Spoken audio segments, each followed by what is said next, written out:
Evangelho de Lucas, capítulo 3, versículos 15 a 18, está escrito assim: E estando o povo em expectação, e pensando todos de João em seu coração, se porventura seria o Cristo, respondeu João a todos, dizendo: Eu, na verdade, batizo-vos com água, mas eis que vem aquele que é mais poderoso do que eu, a quem eu não sou digno de desatar a correia das sandálias. Este vos batizará com o Espírito Santo e com fogo. Ele tem a pá na sua mão e limpará a sua eira e ajuntará o trigo no seu celeiro, mas queimará a palha com fogo que nunca se apaga. E assim, admoestando-os muitas outras coisas, também anunciava ao povo. A tradução Almeida atualizada diz: João anunciava o Evangelho ao povo. Note que João aqui está no auge, João Batista, no auge de sua popularidade. Ele era profeta, e ele é usado pelo Espírito Santo para trazer aqui duas profecias. E ele fala que o Messias viria, batizaria com o Espírito Santo e com fogo, e isso aconteceu. Você crê que isso aconteceu? Jesus veio e essa profecia já se cumpriu, mas o Espírito Santo usa também para trazer uma outra profecia, de que o Senhor, o Messias, ele tem a pá na mão, ele vai limpar a eira, ele vai recolher o trigo, e ele vai tocar fogo na palha. E aqui ele usa uma parábola para trazer uma verdade espiritual a respeito da eternidade. Quem for trigo, a igreja, o salvo, será recolhido pelo Senhor para estar na glória com o Todo-Poderoso. Agora, quem for palha, vai queimar e queimar eternamente. Essa verdade bendita do Evangelho tem que abrir os nossos olhos, tem que dispor o nosso coração, porque esse dia está próximo, esse dia se aproxima. E eu pergunto: você crê que essa palavra vai se cumprir? E eu pergunto: você crê que você é trigo do Senhor e vai estar com Ele por toda a eternidade? Crê também que o Senhor vai falar conosco? Então, por gentileza, ocupe suas mãos e vamos dar ao Senhor e a sua palavra a melhor salva de palmas que você já deu. Feche os seus olhos, aplaudindo, glorificando. Senhor, nosso Deus e Pai, Deus bendito, santo, amado e todo-poderoso. Meu querido, a tua igreja te aplaude, te glorifica. Abre os céus agora, meu Pai, que receba o louvor da tua igreja. E por essa mesma abertura, vai derramando a tua graça, a tua bênção, a tua abertura e o teu poder. Ninguém veio aqui ouvir o homem falar, porque o homem não tem nada a dizer.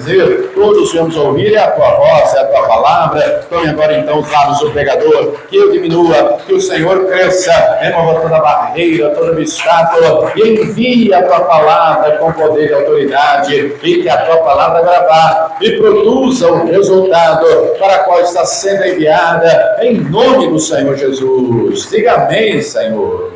Tome teu assento, por gentileza. Mas preste muita atenção, não se distraia. Se você trouxe aí papel e caneta, tome nota do que você vai ouvir e aprender. Amém? Traga sempre papel, caneta, anote tudo, confira tudo. Se porventura não trouxe o papel e a caneta, mas trouxe o celular, coloque no modo avião e aí você utiliza o bloco de notas para tomar nota. Deus quer que a palavra esteja não só no papel, não só no meio digital, mas que ela esteja em nosso coração. Amém? Antes de entrarmos no texto que lemos, eu vou fazer um resumo, para você entender aqui o contexto, para entender aqui o contexto da situação. João Batista é mais ou menos como que uma dobradiça na Bíblia. Como assim, pastor? Ele encerra o Antigo Testamento, ele encerra lá com os profetas do Antigo Testamento, e ao mesmo tempo ele também abre para o Novo Testamento. É ele o que prepara o caminho para a vinda do Senhor, do Messias, do Todo-Poderoso. Note que aqui, nesse capítulo 3 de Lucas, se você ler desde o versículo 1, Deus usa o evangelista Lucas para trazer um resumo detalhado de toda a situação. Depois de um silêncio profético de 400 anos, de Malaquias a João Batista, são 400 anos. Silêncio profético. Deus usa aqui Lucas para trazer o panorama, e esse panorama vai ser do macro ao micro, do império mundial até a situação local. Por isso que ele começa dizendo no versículo 1 que era o 15º ano do reinado de Tibério César. Não é? Os primeiros César, Júlio César, tomou o poderio mundial, conquistou, expandiu o Império Romano, chegou a hora que ele morreu, e depois veio os sucessores, foi havendo sucessão, e esse aqui, Tibério César, vai suceder o César Augusto. É o 15º ano do seu reinado, ou seja, é o ano 29 da era cristã. E aí, para você entender aqui o versículo 8, vou fazer um resumo rápido até chegarmos lá, porque aqui no versículo 1 vai falar da divisão das tetrarquias. O que era isso? Deixa eu lhe fazer um resumo rápido. Se você ler Daniel capítulo 2, Deus dá a Nabucodonosor um sonho daquela estátua, que é uma revelação profética. Nabucodonosor é a cabeça de ouro, depois o Império Medo-Persa, a parte de prata, depois o Alexandre o Grande, depois o Império Romano. Quando Alexandre o Grande expande seu império mundo afora, ele morre jovem, aos 33 anos, por isso que é chamado de o Grande, o camarada saiu a cavalo da Grécia, e aos 33 anos, começou com 25, já chegou na Índia, não é? Milhares e milhares de quilômetros, conquistando e dominando tudo, um exército imbatível, por isso que ele recebeu o título de O Grande. Era algo nunca antes visto na história da humanidade. Os impérios iam dominando as regiões vizinhas, pouco a pouco, o país daqui, o país dali, o país acolá, ele vai numa explosão violenta e rápida. Só que ele morre jovem, aos 33 anos de idade, ele não deixa filhos, ele não deixa sucessores, e os seus generais vão dividir, porções, cada um dos 4 fica com uma porção. Muito bem. E o povo de Israel, durante esse período interbíblico, vai ser oprimido ora pelos Ptolomeus do Egito, ora pelos Seleucidas da Síria. Havia um rei, surge um rei sírio, um louco, um endemoniado, chamado Antíoco Epifânio, que dominou Israel, e ele levou um porco e sacrificou este porco no altar, no templo do Senhor. E segundo a lei de Moisés, o porco era um animal impuro, um animal imundo, o judeu não come porco. Passou e hoje pode comer porco? Pode. Depois você lê Mateus capítulo 7, tá? Estou falando do Antigo Testamento. Jesus deixou claro que não é o que entra pela boca que contamina o homem, é justamente o que sai. E o texto faz questão de dizer, com essa palavra o Senhor tornou por todos os alimentos. Obviamente, tome cuidado com a questão da alimentação, porque é fato que uma série de doenças são desencadeadas por conta de uma má alimentação. Mas, voltando aqui para a história, o Antíoco Epifânio, então, ele conquista Judá, conquista Israel, sacrifica um porco no altar, aquilo revolta o povo. E aí vai surgir a rebelião dos Macabeus, um povo judeu, uma porção chamada de Macabeus. Eles vão fazer guerras, batalhas, enfim, depois de longas guerras, eles conseguem dominar o poder. E aquilo vai passando de pai para filho, até que surge uma figura emblemática na história, descendente dos Macabeus, um homem chamado Herodes o Grande. Ele vai ter esse título de o Grande, porque no que tange a obras, as obras do camarada eram enormes, eram gigantescas. É Herodes o Grande que vai fazer uma ampliação do templo em Jerusalém. Ampliação essa que vai deixar o templo muito maior do que era quando Salomão construiu, do que quando foi reerguido no período de Esdras. Ele, na verdade, vai fazer uma ampliação em volta, muros, com galerias, com várias salas, um negócio gigantesco. Demorou 46 anos. O que tem lá hoje em Jerusalém é um pedaço de muro da lateral dessa expansão que o rei Herodes fez. Mas não foi só em Jerusalém, não. Foi ele que construiu a fortaleza de Massada. Imagine um castelo ao lado do Mar Morto, gigantesco. Foi ele que construiu o porto de Cesareia Marítima. As construções dele eram grandes, eram gigantes. A cabeça do homem, nesse sentido de expansão, era enorme. Só que o caráter do homem era maligno, era perverso.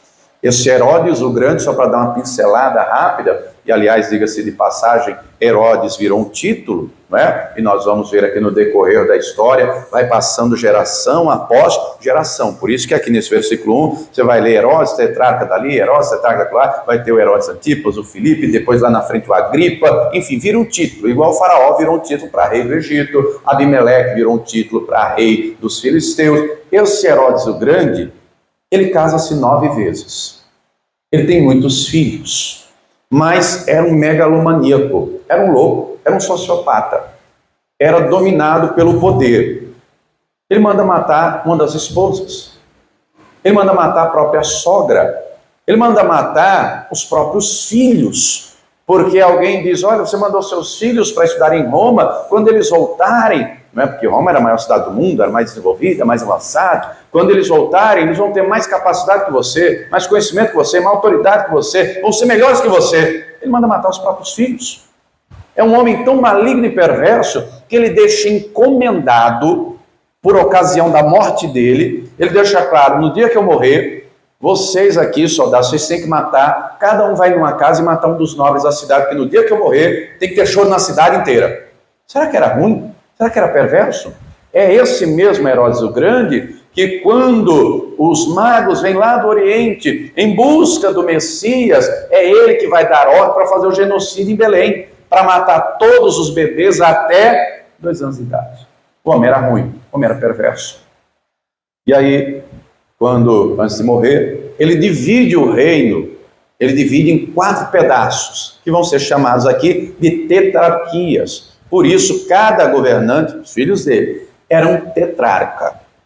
Coube a Judéia a um filho dele chamado Arquelau. Só que esse Arquelau era tão ruim, esse Arquelau não está mencionado aqui, mas está no texto de Mateus, depois você lê o capítulo 2, né, quando ele manda matar as crianças de Belém, o anjo visita José, visita Maria, manda eles fugir para o Egito. O Arquelau era tão ruim, era tão perverso, que o povo se juntou para ir em Roma pedir para trocar, pedir para mudar. Por quê? Roma dominava o mundo, e os judeus eram obrigados a pagar impostos. O camarada começa a matar todo mundo, dali a pouco o defunto não paga imposto, sim ou não? O defunto não paga nada. O homem era tão ruim, era tão perverso, o povo se juntou e foi desse jeito. Não dá, olha o que ele está fazendo, assim. E aí o imperador pensou, não, desse jeito, aí daqui a pouco eu não tenho mais tributo de Roma, tira ele. E mandou quem? Pôncio Pilatos. Os outros 3 ficaram, né? Os outros 3 ficaram nas outras regiões. Por que Lucas traz esse cenário? Por que ele traz esses pormenores? O cenário político, depois desses 400 anos de silêncio profético, era um cenário de caos. Era um cenário de trevas. Os líderes aqui eram homens sanguinários e perversos. Esse Herodes aqui, tetrarca da Galileia, ele vai ser um Antipas. Esse Antipas aqui é o que vai tomar a mulher do próprio irmão. Esse Antipas aqui, ele se divorcia da própria esposa para casar com a cunhada. Será que era gente boa? Era uma família de gente perversa, de gente maligna. O cenário político, então, era negro, era terrível. Pensou você que fosse mesmo, será que esse é o cenário do nosso país? Será que esse é o cenário dos nossos dias? Líderes, governantes malignos, perversos, que promovem o mal, promovem a injustiça, mas ainda que o homem faça o mal, ainda que o mundo jaz no maligno, quem tem as rédeas da situação é o Todo-Poderoso, quem está no controle é Deus. Lucas traz um panorama aqui também da situação religiosa de Israel.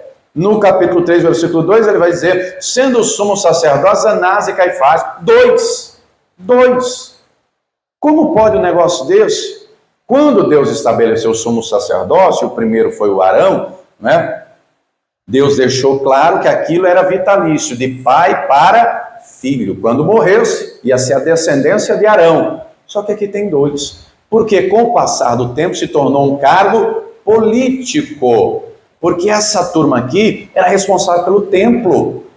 E o templo, nessa época aqui, eles ganhavam muito dinheiro com venda de tudo que é animal para sacrifício, com os cambistas, de tudo que era comercializado no pátio do templo, eles levavam 20%. O Anás aqui, para não perder o poder, de tão corrupto que ele era, Roma tirou ele. E aí, para ele não perder o poder, ele casa a filha dele com o Caifás. Mas ele estava por trás, o Caifás era só o testa de ferro. Quando Jesus é preso, João 18, né, lá no Getsemane, Jesus é levado para a casa do Anás. É ele que dita as regras, é ele que dá as cartas, ele que tem o comando. O Flávio Josefo diz no livro A História dos Hebreus, que de tudo que era comercializado no templo, o Anás levava 20%. Olha que coisa. É nesse mesmo templo que o Senhor Jesus vai fazer chicote, vai açoitar, vai derrubar a mesa, e ele vai dizer, fora, porque a casa de meu pai é a casa de Oração não é covil de ladrões. Ou seja, os religiosos da época, os sacerdotes da época estavam completamente degenerados. Era nepotismo. Mas diz ainda no versículo 2, veio a palavra de Deus a João, filho de Zacarias, aonde? No deserto. Em primeiro lugar, depois de 400 anos de silêncio profético, João Batista ele vai ser resposta de oração. Resposta de oração de quem, pastor? Do pai e da mãe. Anos e anos, os Zacarias e a Isabel clamaram a Deus para que tivesse um filho. Diga para quem está lá, você está clamando, você está orando, você está acreditando, você já perdeu a esperança, você já desfaleceu. Naquela época a turma casava jovem. Os Zacarias e a Isabel já são velhos, mas não perderam a fé não perca a fé não, meu irmão. Ô, pastor, o negócio está difícil, tem jeito. Diga para quem está do teu lado, Deus tem vitória, Deus tem resposta, clama, não desiste. Ô, pastor, mas será que tem jeito? Tem jeito, Deus liberta do vício, Deus cura a enfermidade, Deus opera milagres e maravilhas. Se você tiver fé para crer, Deus tem poder para fazer. Mas tem coisa, compreenda, que Deus faz hoje, tem coisa que Deus faz agora, tem coisa que Deus vai fazer amanhã, tem coisa que Deus vai fazer daqui 1 ano, 2 anos, 10 anos, tem coisa que Deus vai fazer lá na frente. Diga para a pessoa que está lá, só não desista. Só não pare de orar, não pare de clamar, porque no tempo certo a resposta vai chegar, no tempo certo. Tem um ditado que diz que apressado come cru. Não faça isso. Os Zacarias e a Isabel, no tempo de Deus, receberam. João Batista veio em resposta de oração, foi escolhido por Deus desde o ventre, foi cheio do Espírito Santo desde o ventre da mãe. Coisa tremenda. Vem então a palavra de Deus a João, em que lugar? Nas praças, nas cidades. Em que lugar? No deserto. No deserto. Ele começou a anunciar o evangelho lá no deserto. Meu irmão, tem tanta gente hoje que só se assenta no conforto da igreja, da cadeira, e não vai no deserto da vida levar o evangelho para ninguém. A igreja do Senhor, ela não pode ficar restrita a 4 paredes, não. Deus quer trazer a palavra dele a você e usar você aonde você estiver, não é só aqui dentro de 4 paredes, não. Ele quer usar você lá na tua casa, no teu trabalho, é lá no ônibus, é lá na fila do banco, é lá no supermercado, é lá no sacolão. Ele quer vir com a palavra dele a você, para te usar, para que o nome dele seja glorificado. Deus levanta então João. João, no tempo dele, é esquisitão. Por quê, pastor? Roupa de pele de camelo, cinturão, come gafanhoto, come mel, camarada de família sacerdotal. Podia estar usando uma beca talar, uma veste de sacerdote. Ele é filho de sacerdote. Quando o anjo falou com Zacarias, Zacarias estava onde? No Santo dos Santos, não é? Ele é filho de sacerdote, ele é de família sacerdotal, mas Deus levantou ele aonde? Meu irmão, vai onde Deus se levantar. Faz o que Deus mandar você fazer, não faz o que você acha, não. Não faz o que você pensa, não. Faz o que Deus manda, porque do jeito de Deus vai dar certo, do teu jeito não vai dar, não. Deus levantou João, não deu certo. Botou ele para percorrer as regiões circunvizinhas do Jordão. E ele vai, versículo 3. Ele percorreu toda a região das imediações do Jordão, pregando o batismo do arrependimento para a remissão dos pecados. Irmão, o arrependimento é a porta inicial da salvação. Porque sem arrependimento não há perdão dos pecados. Quem está entendendo, diga glória a Deus. É arrependimento. Deus ele não aponta o nosso pecado. Quem faz isso é o diabo. O diabo é especialista nisso. O diabo é especialista. Você é isso, você é aquilo, você faz isso, você é aquilo. Você tá... O diabo aponta. É o nome dele, é o papel dele, é o trabalho dele. Ele é o acusador. Ele aponta. Deus não nos aponta. Deus não aponta o nosso pecado. Diga comigo, Deus mostra a solução. E qual é a solução para o pecado? Diga comigo, é o arrependimento. Porque onde há arrependimento, vai haver perdão, vai haver remissão. Jesus depois começa dizendo, arrependei-vos, porque o reino de Deus é chegado. O rei chegou, e o rei fez uma obra completa. Ele trouxe graça, ele trouxe perdão, ele trouxe misericórdia. Ele morreu na cruz, ele derramou todo o sangue. Ao terceiro dia ele ressuscitou, e ele vive para todo sempre. Quem cabe arrependimento? Eu estou orando evangelho. Se arrepende dos pecados. Nós não podemos fechar a porta do céu a ninguém. Ah, pastor, mas o pecado que fez é gravíssimo. O único pecado que a Bíblia deixa claro, Jesus deixou claro que não tem perdão, você lembra qual é? Qual? A blasfêmia contra o Espírito Santo. Esse é o único. Então todos os demais, diga comigo, tem perdão. O sangue de Jesus purifica, não fecha a porta do céu para ninguém, mas ele se arrependa, porque se o cachaceiro se arrepender, Deus perdoa. Se o Noé se arrepender, Deus perdoa. Se a prostituta se arrepender, o mentiroso se arrepender, o maledicente se arrepender, você pode achar que não tem jeito para o A ou para o B, mas para Deus tem jeito, porque Ele é poderoso, Ele é fiel, Ele conhece os corações, só anuncie, só leve a mensagem. João Batista está fazendo isso. E isso não é fruto da cabeça dele. A palavra veio a ele. Que palavra? Anote aí, Isaías 40. Essa é a palavra. Não precisa abrir lá não, que está aqui o texto. Versículo 4. Segundo o que está escrito no livro das palavras do profeta Isaías. Está lá em Isaías 40, depois você lê. Exatamente isso aqui. A partir do versículo 3 lá. Exatamente isso aqui. Deus iria levantar uma pessoa. Deus iria levantar. E o que estava escrito lá, que está repetido aqui? Versículo 4. Voz do que clama no deserto. Uma voz. Deus iria levantar uma pessoa. E essa pessoa, teria uma voz. O clamor não era dele, o clamor estava dentro dele. Diga para quem está do lado, do Espírito Santo quer levantar você, viu? Ele quer colocar o clamor dentro de você, ele quer colocar a palavra dentro de você, uma palavra profética para usar você nos desertos dessa vida, onde você estiver. Qual era a palavra? O que era para ele dizer? Preparai o caminho do Senhor. Vamos entender aqui, porque aqui os versículos 4 e 5 tem umas parábolas que trazem verdades espirituais. Em primeiro lugar, ele iria preparar o caminho do Senhor. Por isso que ele começa falando de arrependimento. Jesus começou a pregar arrependimento. Preparar o caminho, endireitar as veredas. Só se endireita aquilo que está torto. Vereda aqui está falando de gente, viu? Está usando o exemplo de lugar, mas está aplicando para a gente. Diga para a pessoa que está lá, você anda endireitado, né? Sua vida está direita ou sua vida está troncha? Ou sua vida está torta? O que é que tem que endireitar na sua vida? Opa, seu casamento está meio capenga assim, está meio endireita esse negócio aí. Opa, isso é minha vida com Deus, você endireita esse negócio aí. Opa, isso é meu nome, só estou devendo a 2. Deus e o mundo, você endireita esse negócio aí. Passou o linguajar, você endireita esse negócio aí. Endireitar as veredas. Versículo 5. Todo vale se encherá. O vale aqui, o vale literal é uma planície. Um lugar baixo, um lugar baixo. Só que aqui ele está usando o exemplo do vale com a verdade espiritual.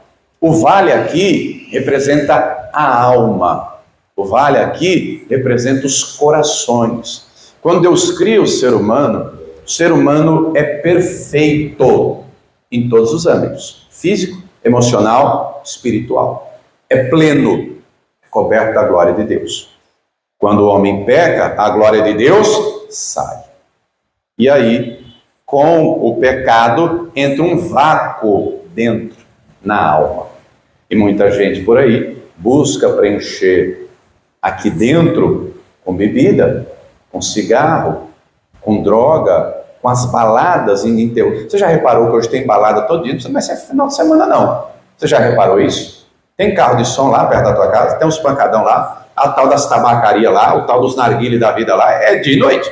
Perto de onde eu moro ali, não tem sábado e domingo, não. É segunda, é terça, é quarta, é quinta, é só Jesus. Estão vazios. Essa turma está vazia. Só que antes de olhar para eles, olhe você para você mesmo. Seu coração está vazio? Sua alma está vazia? Tem algo aí que está vazio? Tem algo aí que precisa ser preenchido? Porque a profecia é: todo vale se encherá. Se encherá do quê? Se encherá de quê? Diga comigo: da palavra de Deus, da presença de Deus, do poder de Deus, do próprio Deus, o Espírito Santo. Porque o teu corpo, o nosso corpo, é templo morado do Espírito Santo, é ter que estar cheia. Jesus disse que quando ele expulsa o espírito mal, o demônio sai, anda por lugares áridos, ele diz: vou voltar para a casa de onde saí. Se ele chegar, se ele voltar, o demônio encontrar a casa vazia, diga para quem está falando, não pode achar nada vazio aí não, viu? Tem que achar preenchido. Mas se achar vazio, você lembra o que Jesus falou? O demônio volta sozinho? Traz outros. A casa não pode estar vazia. João 14, versículo 23, o Senhor Jesus deixou claro: se alguém me ama, guardará a minha palavra. E o Pai o amará, e eu o amarei, e viremos a Ele, e faremos nele morar. Tua alma não pode estar vazia, não, meu irmão. Teu coração não pode estar vazio, tem que estar cheio, tem que estar transbordante. Colossenses 3,15, a palavra de Deus habita em vós abundantemente, falando entre vós em salmos, hinos e cantos espirituais. Efésios 5, 18, né? Não vivos embriagueis convém que a contenda, mas enchei-vos do Espírito Santo. Porque se você não se encher da palavra do Espírito Santo, Satanás vai querer te encher. Satanás vai te azucrinar. Ele vai querer entrar aí. Liga para a pessoa que está do ladinho, tu não vacila não, porque se tu vacilar, ele anda como um leão ao teu redor para não ter como estragar. A profecia é todo vale se encherá.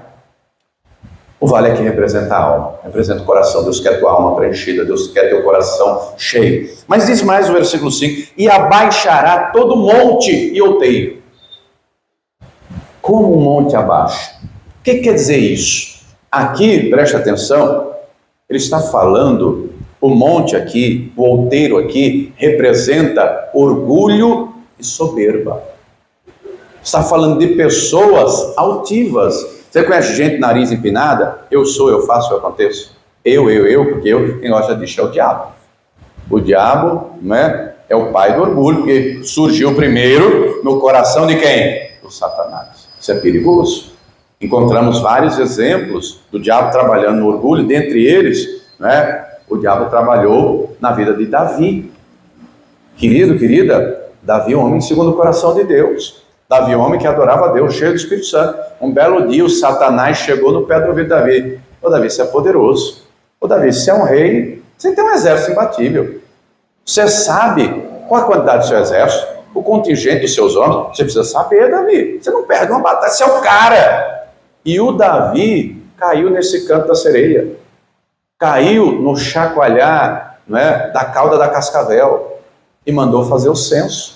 Depois você lê lá o texto, e o texto deixa claro que ele foi incitado por Satanás. Diga para quem está ao teu lado, é bom tu abrir teu olho, viu? Que se o Satanás incitou Davi, é bom tu abrir teu olho. Tome cuidado, está soberbo com orgulho. Morreram 70 mil pessoas por conta disso.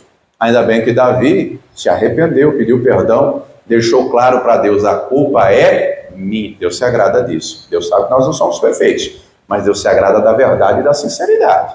Diga para a pessoa que está do teu lado, tem que ter arrependimento. Errou, bata no peito e diga, Senhor, fui eu. Pecou contra alguém, chega no alguém e diz, a culpa é minha, me perdoe, foi eu que fiz.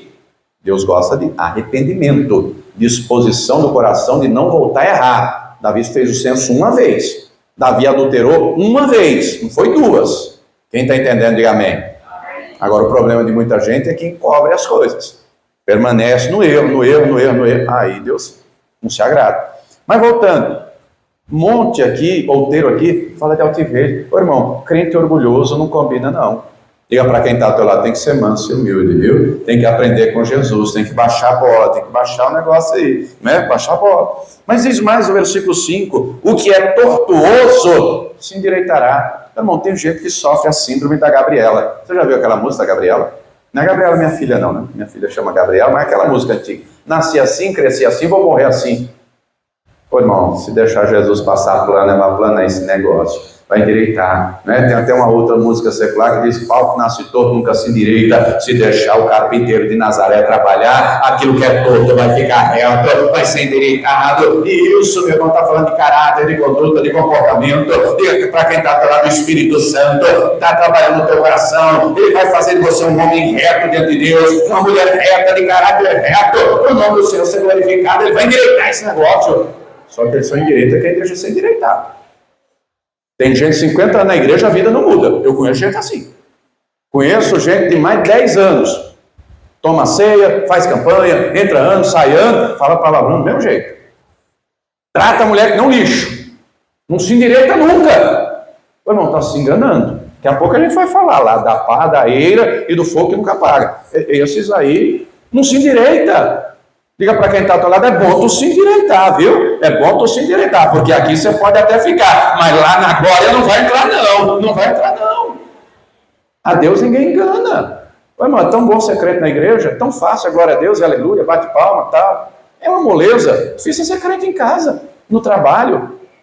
Você se endireita o que está torto aí. Diga para quem está ao teu lado, endireite logo, viu? Endireite logo, porque Deus sabe o que é teu aí, Deus conhece teu coração. Mas diz mais o texto, voltando aqui. E os caminhos escabrosos serão aplanados. Você conhece a palavra escabroso? O que você pensa quando você ouve essa palavra? que é uma coisa escabrosa? Uma coisa medonha, não. Coisa feia, não. Na definição do dicionário vai estar feio, indecente. Mas a ideia original do texto grego aqui, imagine assim, uma ladeira ou uma descida cheia de buraco. Imagine assim, imagina esse ladeirão do Tonato, você conhece aí o tobogã do Tonato ali perto da Cadaval? Imagina um ladeirão desse, perto da casa também, né, Graça? Imagina um ladeirão desse, de terra, cheio de buraco, num dia de chuva. O que você acha? Melhor já sentar e descer direto, não? Sentar e... O que é um caminho escabroso? É difícil, cheio de obstáculos, cheio de buraco. Dificilmente você consegue parar em pé. Só pergunto para quem está ao teu lado, tua vida está escabrosa? Tem que aplanar esse negócio aí.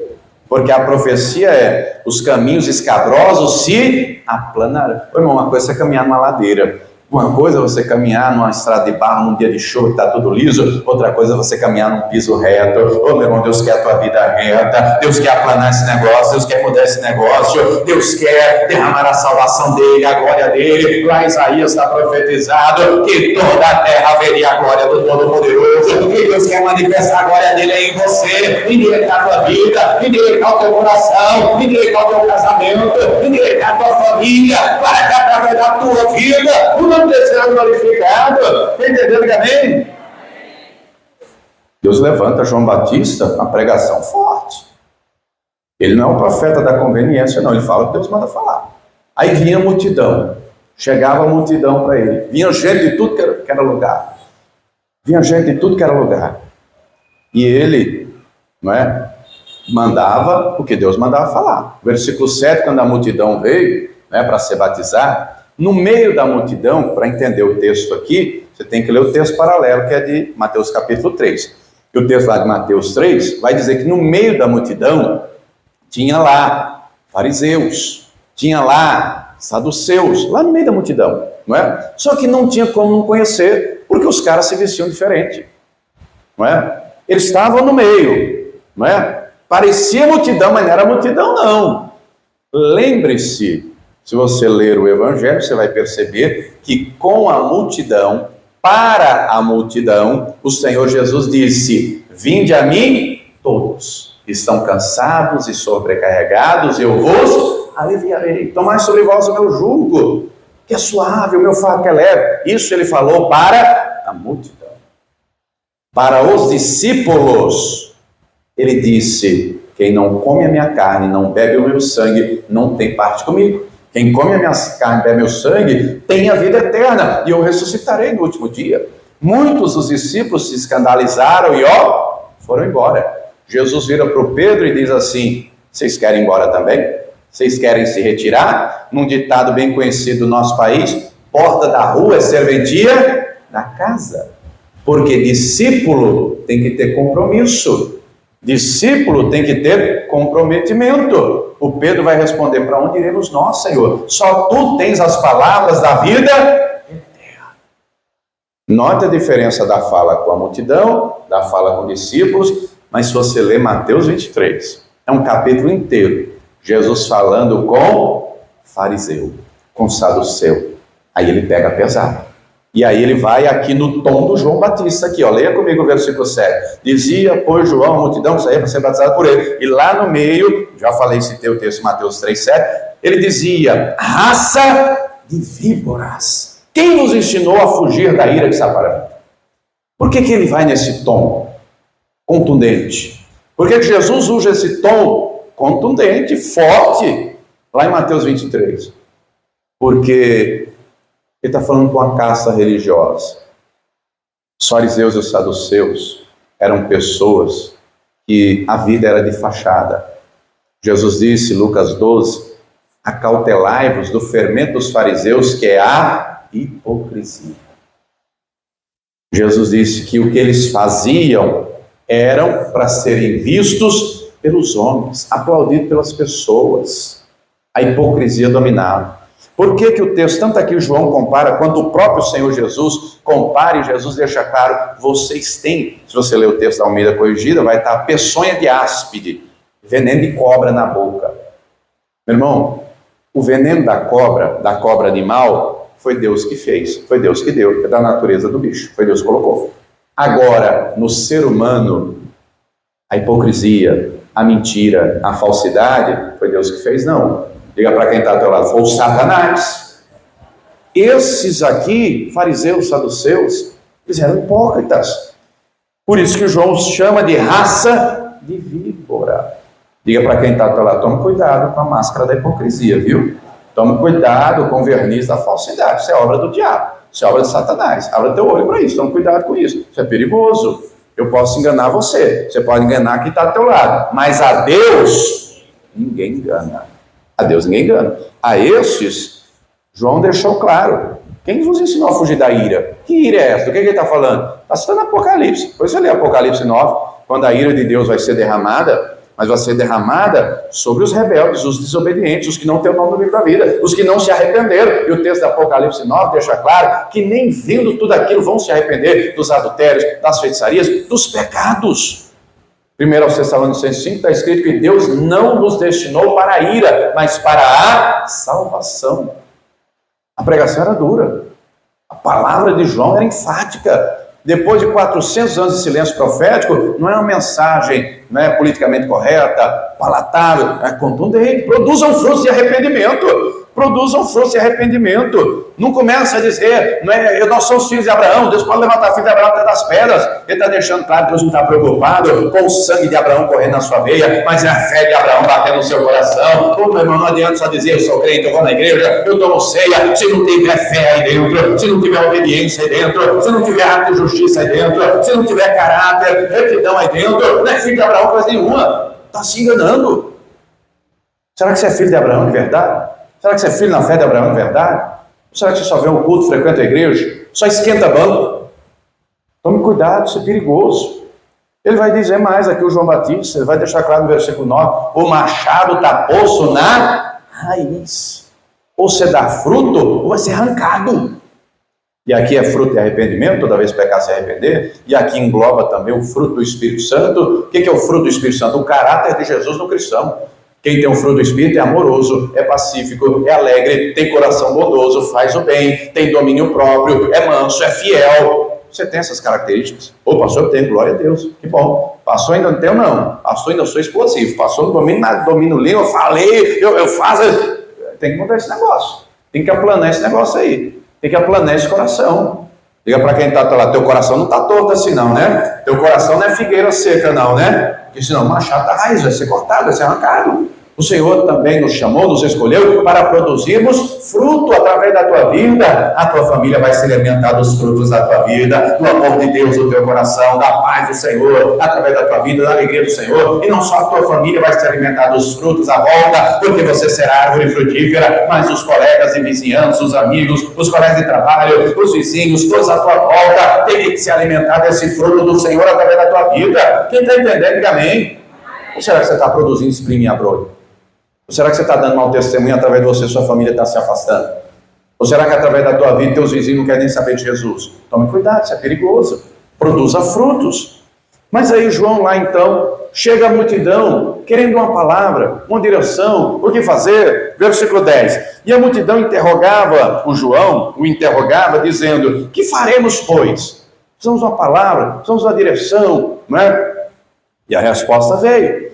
Respondendo ele, disse-lhes, quem tiver 2 túnicas, que reparta com o que não tem, e quem tiver alimentos, que faça da mesma. O que João está fazendo aqui? Aplicando de maneira simples e objetiva o mandamento de amar ao próximo como a si mesmo.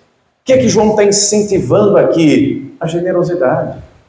Amados, generosidade é evidência de quem é cheio do Espírito Santo, porque não existe pessoa mais generosa do que Deus. Compreenda, nos nossos dias a gente tem que entender o contexto aqui, senão fica um negócio sem nexo. Nos nossos dias, roupa tem aí para todo gosto e bolso. Por exemplo, você quer comprar uma camisa, uma camiseta? Tem camiseta aí de R$10, tem ou não tem? Mas tem umas aí de 20, de 30, de 50, de 100, de 200, de 500. Tem umas camisetas aí que tem um tal de um jacarezinho verde, é milão, viu? Uma camiseta, não é? Por exemplo, paletó, você pega um tecido desse de Oxford, 200, 300 reais, dá para comprar um paletó de Oxford. Só que tem uns paletó aí que o negócio, né? Tem uma tal de uma microfibra, tem uma tal de uma lã de vidro, tem uns negócios tipo de tecido aí, tem paletó aí de 5 mil reais, de 10 mil reais. Por que eu estou lhe falando isso? Porque nos nossos dias temos roupas das mais diversas variedades, para todos os tipos de bolso. Nesse tempo aqui, isso eu estou falando pessoa, assim, comum do povo, né? Dá para comprar, né? Não é uma coisa inalcançável comprar uma camiseta de 20 reais, de 30 reais, é verdade ou não é? Mas nesse tempo aqui, o povão, a multidão, a geral, usava aqui essa túnica, que era aquele vestidão, e a maioria das pessoas compravam uma túnica e usava, sabe até quando? Até ela acabar. Até ela acabar. Se fosse abrindo buraco, ia remendando. Enquanto desse para remendar, ia remendando. Só parava de usar quando não servia mais. Então, aqui, quem tem duas túnicas, João vai dizer, reparte. Só pergunto para quem está do teu lado, você é uma pessoa generosa ou não? Você é uma pessoa egoísta, só quer as coisas para você? Irmão, tem palavra lá em Provérbios dizendo que a alma generosa prosperará, engordará. Querido, querida, você tem que ser canal de bênção para quem está à tua volta, porque a palavra deixa claro, mais bem-aventurada a coisa é dar do que receber, porque quem dá tem direito de receber de volta, e Deus não deve nada a ninguém. Seja generoso, Deus será generoso com você, estenda a mão a quem precisa, ajude quem precisa, Deus vai ajudar você. Vou lhe contar aqui um testemunho, não gosto de falar de mim, porque o evangelho não é pessoal, o evangelho não é sobre o pregador, não é sobre o pastor, não é sobre Jesus, é sobre a palavra. Essa semana, fui ali na Vila Dirce, à noite, né, resolver uma situação, e um rapaz se aproxima de mim pedindo comida. E aí eu falei, olha, aguarda só um minutinho que eu estou resolvendo aqui o negócio. É 2 minutos, deixa eu resolver aqui meu negócio. E aí eu fui lá e paguei para ele lá um churrasquinho, que era o que tinha, a única coisa, era de noite, era a única coisa que tinha aberto. Eu não estou lhe dizendo isso para dizer que eu sou melhor do que ninguém, mas só para você entender o testemunho, que é o básico. Quem está entendendo, diga glória a Deus. E a ordem de Jesus, dar comida a quem? Se você tem condições de fazer, faça. Porque quem sabe fazer o bem e não faz, comete pecado. Então nós temos que ter generosidade, estender a mão. Já teve vezes, irmão, você está vendo que microfone bonito? Ganhei de presente, qual coisa boa. Mas já teve dias de eu ganhar, por exemplo, um paletó, sem nem ter usado, o Espírito Santo dizer, esse daí é para você dar para o fulano. Não é para você, é para ele. E aí eu ganhei, mas o Espírito Santo disse, dá para ele. E eu dei na hora. Porque quem é generoso, Deus também é generoso. Diga para quem está lá, não seja egoísta, não. Não retenha as bênçãos de Deus sobre a tua vida. Seja generoso, tenha um coração generoso. Irmão, crente suvina não combina. Porque o povo de Deus tem que ter mão aberta, coração aberto, generosidade. Quem está entendendo, diga glória a Deus. Reparta a roupa, reparta o alimento. Faça da mesma maneira. João está ensinando isso. Aí chega lá, o grupo mais odiado de Israel. Os publicanos. Versículo 12. Chegaram também os publicanos para serem batizados. Ele batizava com água para a remissão dos pecados. E disseram-lhe, mestre, que devemos fazer? Para você entender aqui, você que não sabe, o que era o publicano? Por que eles eram as pessoas mais odiadas da nação? Porque nesse tempo aqui, o povo aqui pagava impostos para Roma. E Roma, para coletar impostos, estabeleceu a função, o cargo do publicano. A palavra publicano é a junção de duas palavras, publis e canis, cachorro público. Ou passou cachorro? É. O cachorro está para eles como a barata está para nós. Alguém tem barata de estimação? Você tem? Seu quarto, sua cama, sua sala? Porque barata para nós é um animal nojento, repugnante. Assim é o cachorro para eles. Ou seja, o publicano, aos olhos da sociedade dessa época, era alguém de desprezo, de repulsa. Por quê? Porque Roma estabelecia o valor do imposto, só que dava a legalidade, a liberalidade para o publicano, o coletor de impostos, cobrar a mais e ficar com a diferença. Um coletor de impostos, que o Evangelho mostra, é Mateus. Um outro que se enriqueceu e muito foi o Zaqueu, às custas das pessoas, extorquiu o povo. Roma dizia, cobre 10, ele cobrava 15, ele cobrava 20, ele cobrava mais. Era a Receita Federal da época. Não sei se você sabe, hoje, atualmente, dos serviços públicos da nossa nação, o sistema mais rápido e eficiente, sabe de quem é? Da Receita Federal. e chamam a receita de leão. Ó, doido para abocanhar teu imposto, teu tributo, teu bolso. Aliás, se você não declara o imposto de renda, quem declara está no prazo aí, né? Até no mês que vem, quem declara, não deixa de declarar não, presta atenção para não perder o prazo, senão o leão abocanha uma multinha sua, não é? Deixar perder o prazo aí, ele vai abocanhar, não é? Era a Receita Federal da época. Então eram as pessoas mais mal vistas. Ele chega para o João, e aí o que nós vamos fazer? E o que o João disse? Versículo 13, não peçais mais do que aquilo que vos está ordenado. O que é isso na prática, irmão? O cristão, o crente, o homem de Deus, a mulher de Deus, no trabalho, nos negócios, tem que ter conduta reta. É sim, sim, não, não. Você tem que ter bom testemunho no seu trabalho. Você tem que falar e fazer. Você tem que comprar e pagar. No trato com o dinheiro, tem que ter transparência. Tem que ter honestidade, tem que ter verdade, cuidado quando você lida com dinheiro. Isso é perigoso. Cuidado, tá cheio de exemplo de gente aí, ó, que foi dominado pelo dinheiro, porque não é transparente, porque não tem zelo, não tem cuidado. Como é você no trato com dinheiro? Como é que você trata com o negócio? Dinheiro, presta atenção, dinheiro não é problema não. Dinheiro é bênção de Deus. O problema está, você lembra? 1 Timóteo 6,10, que está escrito lá, o problema está no amor ao dinheiro. Quem está entendendo, diga glória a Deus. No seu trabalho, nos seus negócios, nos seus contratos, naquilo que você faz, tenha transparência, tenha honestidade, tenha verdade, faça o melhor. Você é filho de Deus, você é servo de Deus, você tem que fazer tudo para a glória de Deus. Quem entendeu, diga glória a Deus. Mas aí chega uma outra classe para João, um outro grupo. Versículo 14. E uns soldados o interrogaram também, dizendo, e nós, que faremos? Eles estavam lá também, eles estavam arrependidos também, eles queriam batizar também. Só que eles queriam mudança de vida. Só pergunto para quem está falando, tu quer mudança de vida mesmo ou não? Tu só quer vir no culto? Ô irmão, porque me parece que tem algumas pessoas que só querem frequentar a igreja. Me parece que tem algumas pessoas que só querem tomar um Rivotril espiritual. Você sabe o que é Rivotril, né?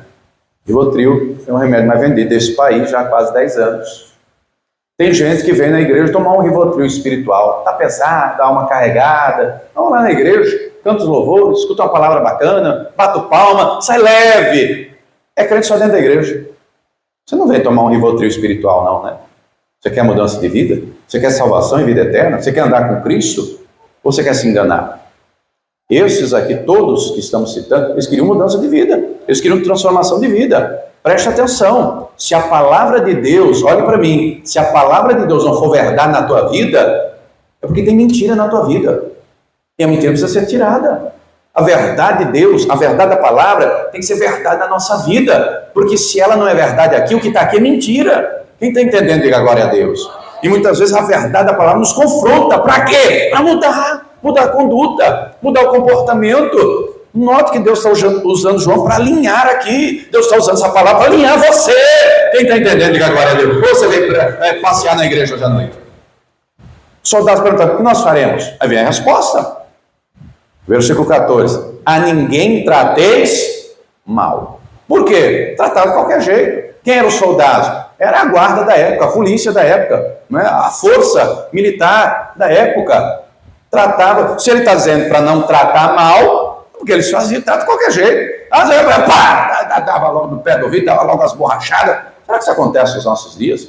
Eu acho que não, né? Eu acho que você nunca ouviu o caso disso. Né? Todo mundo, né, é gentil, com uma abordagem tranquila, pensa você com você mesmo, né? É ótimo, excelente ter as suas militares, tem que ter, mas tem que tratar as pessoas com dignidade, com decoro. Obviamente que se está em flagrante delito, tem que ser mais contundente, tem que ser mais duro, só que aqui o João está descrevendo uma conduta, que é uma conduta geral, tratar todo mundo como lixo. Está entendendo a diferença? A ninguém trateis mal. Agora olhe você para você mesmo. Você, tirando se alguém aqui for policial, enfim, mas independente do que seja, você trata as pessoas bem? Você trata seu marido bem? Sua mulher bem? Seus filhos bem? Quem está na sua casa dá testemunho disso? Seus colegas de trabalho tratam bem? Porque às vezes tem gente que trata bem o de fora, mas o de casa não dá valor. Você coloca a melhor louça para a tua família comer? Ou para aquela visita que nunca vem? Você trata bem as pessoas? Deus é testemunha disso? Não trate ninguém mal, não. Jesus deixou claro, Mateus 7,12, trate os outros, faça aos outros o que você quer que eles façam para você. Não trate mal ninguém, não. Mas o texto diz mais, nem defraudeis. O que é defraudar? Ó, o café, a caixinha, o por fora. Imagine que Roma aumentou o preço, um exemplo, né? O sacerdote chega, o publicano chega lá e diz: olha, ontem era 100, mas hoje é 150. Ele falou: você vai ter que pagar. Imagine que a pessoa diz assim: mas calma, fulano, eu não tenho hoje, era ontem aquele preço, eu só tenho aí, vem amanhã, ou vem tal dia, eu vou pagar. E aí, o soldado chegava lá e dizia: ó, ele vai vir nesse dia aí, ele vai te cobrar. Se você não pagar, você vai ser preso. Mas, se você me der um café, morreu o assunto. Será que isso acontece nos nossos dias? Gente que aceita suborno, jeitinho brasileiro, os por fora. Isso é perigoso, irmão. A ninguém defraudeis. Mas diz mais para essa turma aqui: contentai-vos com o vosso soldo. Pense você com você mesmo. Você é contente com o que você tem? Você dá graças a Deus por aquilo que você tem? A palavra deixa claro: em tudo dai graças. Compreenda você que não é pecado querer ter, por exemplo, um emprego melhor, um salário melhor. Ou, pastor, eu quero ter um carro, eu quero ter uma casa, ou um carro melhor, ou uma casa melhor para quem já tem. Nada disso é pecado. O problema aqui reside na insatisfação. Uma pessoa insatisfeita, por exemplo, no casamento, ela larga o marido, ela larga a mulher, só por causa de satisfação.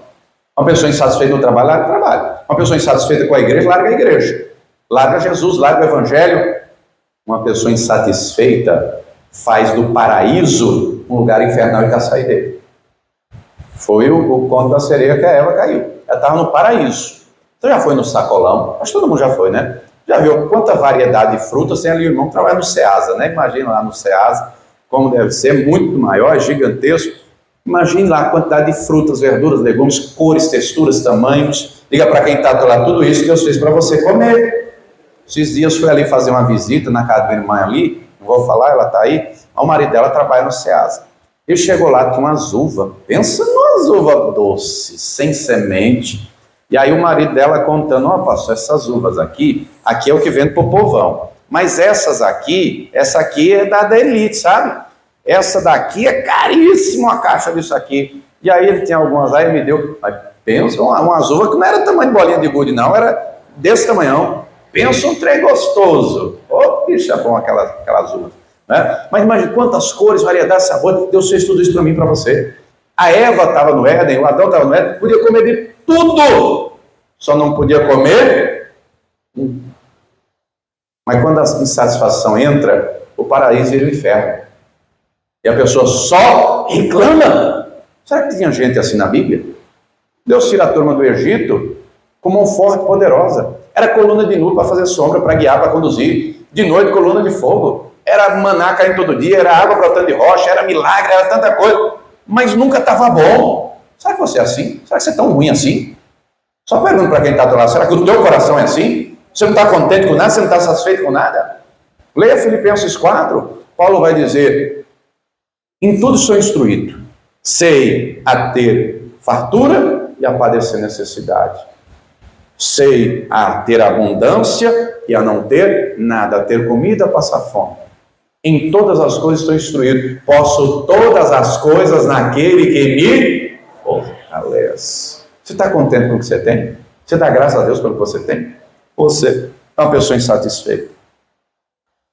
João, então, está no auge da popularidade. Uma multidão vem, e aí o Satanás, que não perde a viagem, começa lá no meio da multidão.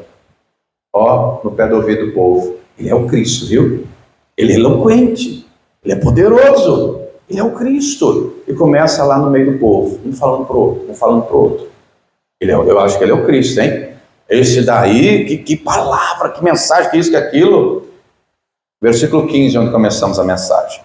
E estando o povo em expectação, e pensando todos de João, todos, não era um nem dois, todos, em seu coração, se porventura seria o Cristo.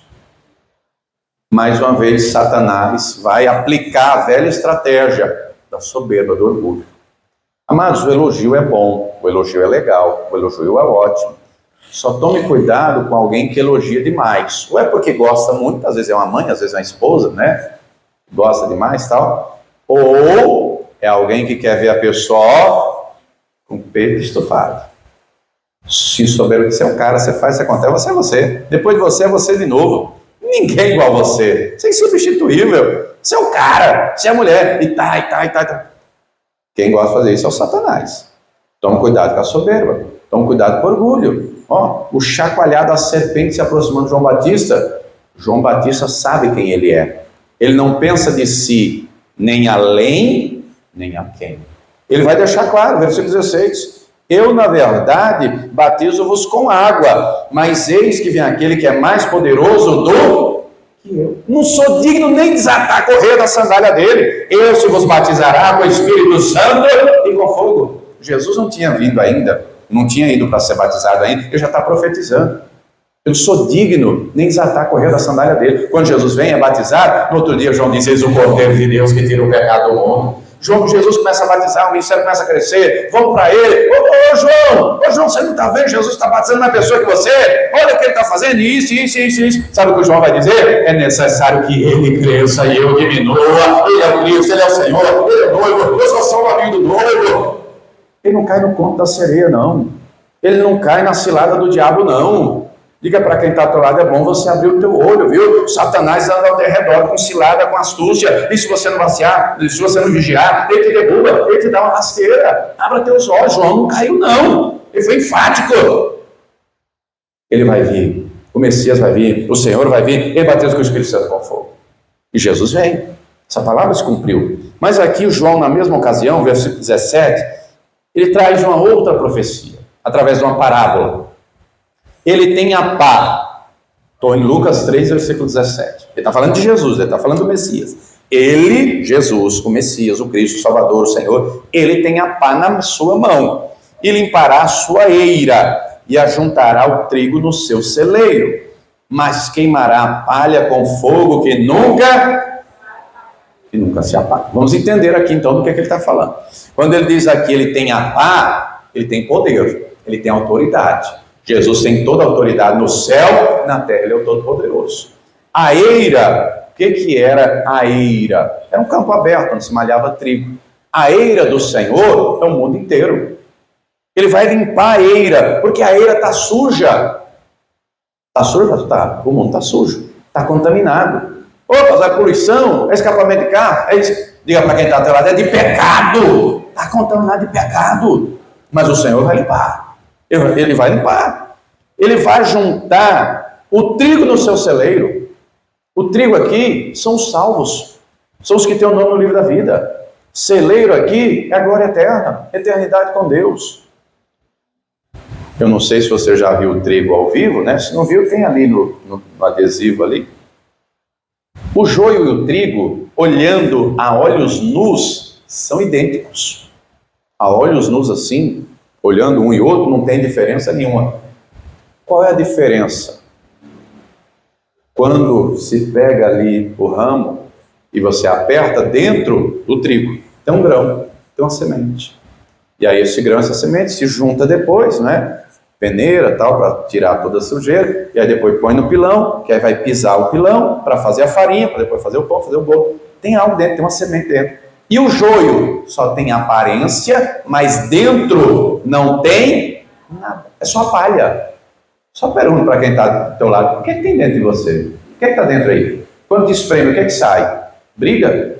Quando te espreme, o que sai? Palavrão? Discórdia? Contenda? Quando te espreme, o que sai? Rebeldia? Desobediência? Infidelidade? Quando te espreme, o que sai? Diga para quem está do lado, está na hora de você virar trigo, viu? Está na hora de ter uma boa semente aí dentro, e a boa semente é o Evangelho, e a boa semente é a palavra, e a boa semente é a presença do Todo-Poderoso. Se você for trigo, ele vai te recolher, ele vai te arrebatar, ele vai te levar, você estará com ele não só nessa terra, mas por toda a eternidade. Mas se você for palha, vai queimar para todo sempre.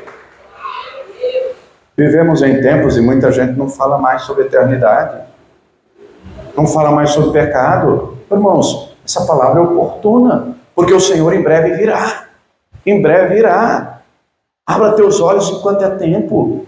Se torne trigo enquanto é tempo. Porque se for joio, pode estar na igreja 50 anos. Pode tomar ceia, pode fazer o que for. Vai queimar. se tiver só aparência, se tiver só capa de religiosidade, compreenda você, não estou aqui para lhe apontar, não estou aqui para lhe julgar, mas assim como João Batista, o pastor, o pregador tem que pregar a palavra, a verdade da palavra, porque Deus tem compromisso com a palavra dele, e se você tiver compromisso com a palavra dele vai ser verdade na nossa vida, é a palavra, pega a palavra, ensina a palavra, instrua a palavra, é verdade a palavra. Nós temos que ser trigo. Se for joio, vai queimar para todo sempre. E tem gente se enganando. Vivemos na época, estão aí os satanistas, estão aí os servos do diabo, estão aí gente que quer ir para o inferno adorar o Satanás, sentar no colo do Satanás no inferno, deliberadamente. Abra seus olhos enquanto é tempo. Quem está entendendo, diga glória a Deus. Deus usou o João Batista poderosamente. E diga para quem está do teu lado, Deus quer te levantar para essa geração. Deus quer colocar um clamor dentro de você. Deus quer colocar a semente da palavra dentro de você. E Deus quer usar você lá no deserto, lá onde você estiver, lá na tua casa, lá no teu trabalho, lá na sociedade, lá no seu serviço, para que através da tua vida o nome do Senhor seja glorificado. Se você ler a continuação aqui, o texto vai dizer que o Herodes, o tetrarca, o Antipas, versículo 19, acrescentou mais uma maldade ao longo rol, ao extenso rol de maldades, de malignidades que esse Herodes já tinha feito. Porque, diz aqui o texto, que João, quando soube que o Herodes tomou Herodíade, do próprio irmão, a cunhada, o João botou o dedo na ferida. O João foi lá e disse, você está errado, isso é adultério. Você não pode tomar a mulher do teu irmão para você, não. Querido, o que você faz quando a palavra de Deus se confronta? Você se arrepende e deixa o pecado? Ou faz que nem aqui o Herodes fez? O que ele fez? Mandou prender o João, encerrar o João na prisão. O João tocava na ferida. O João pregava a verdade da palavra. O João não tinha receio, não tinha medo, não. Fazia o que Deus mandava fazer. Diga para quem está do lado, viva a verdade da palavra. Abra o teu coração enquanto é tempo.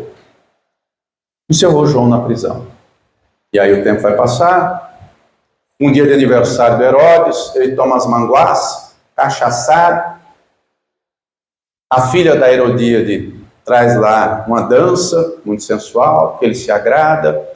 E ele vai dizer para a menina, para Salomé, para a moça, peço o que você quiser, te dou metade do reino. E a Salomé vai lá para a mãe dela, Herodias, e diz, ó mãe, o rei falou que me dá até metade do reino. O que eu peço? O que Herodias falou? Qual o presente que ela queria? A cabeça do João Batista numa bandeja. Gente maligna, gente perversa. João foi decapitado. João perdeu a cabeça, mas não perdeu a salvação.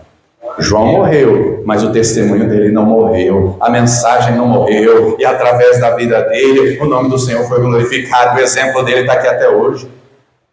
Eu não sei se você conhece muita gente com nome diferente. Você conhece, nos nossos dias, hoje em dia, você conhece alguém que chama Herodes? Não estou falando da Bíblia, não. Um vizinho, um conhecido, um parente distante, alguém conhece? Não. Eu já andei em vários estados aí do nosso país, aqui São Paulo, Paraná, Rio Grande do Sul, Nordeste, um monte, praticamente todos do Nordeste, Rio de Janeiro, Minas Gerais. Já fui em Manaus. Manaus tem uma turma lá com um nome meio diferente, né? É muito nome de origem indígena, né? Belém do Pará também. Esses dias vi uma reportagem na televisão, o camarada tem 2 filhos, ele botou o nome do filho de carimbo e da filha de fotocópia. Olha só que coisa. Mas a reportagem era sobre a nova lei, não sei se você sabe, surgiu uma lei nova aí, que a pessoa com 18 anos, se ela tem um nome que ela não gosta, um nome meio esquisito, diferente, ela pode mudar. Só ir no cartório, não precisa de advogado, não precisa de nada. Só para a pessoa. Vai no cartório e diz, eu não quero mais esse nome estranho, eu quero agora fulano. Acabou-se. Vai ser refeito, vai ser alterado, retificado o registro, e aí coloca o nome novo, tem que tirar todos os documentos novos, né? RG, CPF, toda a documentação. Por que eu estou lhe dizendo isso? O nome Herodes ficou no passado. Ficou no passado. As maldades deste e dos demais Herodes ficaram lá.